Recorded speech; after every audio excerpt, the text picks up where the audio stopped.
So today we're going to read from the poem called Paul Revere's Ride. Now this is just a part of this poem. It's a lot longer. So it says over here, Henry Wadsworth Longfellow wrote the famous poem Paul Revere's Ride. The poem is set at the time of the American Revolution, 1775. The following is an excerpt from that poem. Again, just a small part of this poem. So what I want you to do right now is go ahead and do your first read. Now there's some wording in there that, again, from 1775. So just kind of hard to understand, but we're going to go through it piece by piece and talk about what some of these things mean.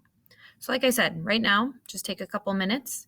If you need to pause the video, that's fine, and read through these paragraphs.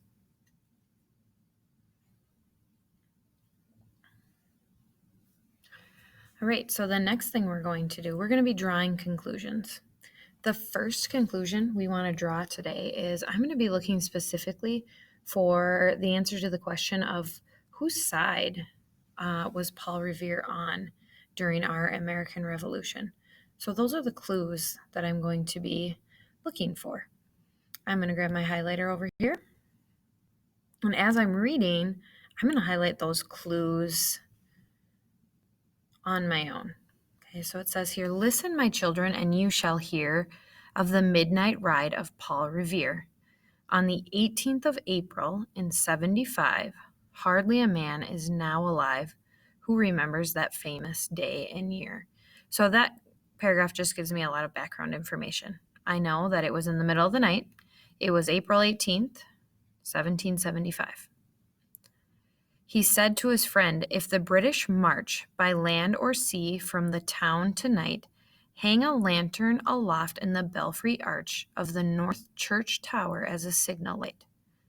1 if by land and 2 if by sea, and I on the opposite shore will be ready to ride and spread the alarm through the Middlesex village and farm for the country folk to be up in arm. So when I look at that, again, there's just a couple phrases that don't really make a whole lot of sense. So hang a lantern aloft in the belfry arch of the north church tower as a signal light. So it sounds like he needs to hang this, somebody's going to hang a lantern in this church tower. That's going to be their signal.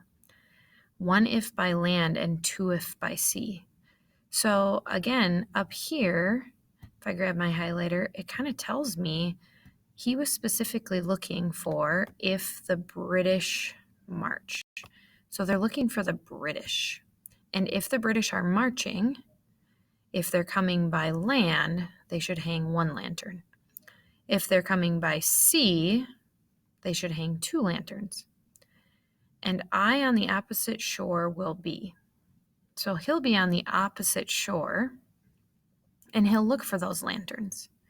When he sees that, he'll be ready to ride and spread the alarm through every Middlesex village and farm for the country folk to be up and to arm. So what that tells me is,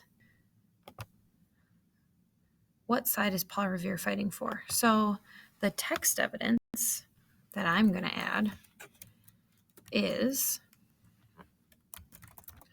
for the British to march. That's who they're looking for.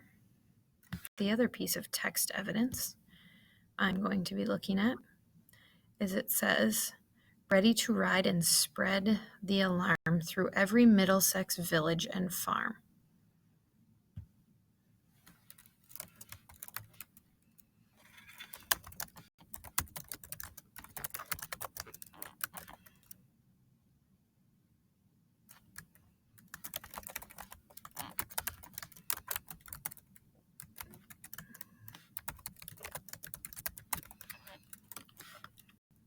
So what do I know now?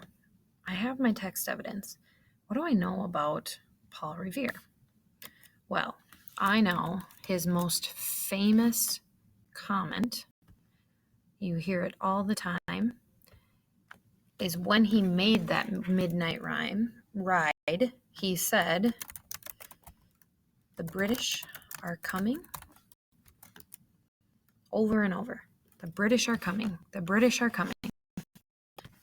Now, I have to kind of make an inference based on my text evidence, what it says here. My conclusion is, I believe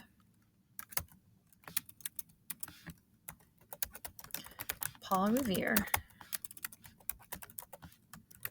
was on the side of the Americans,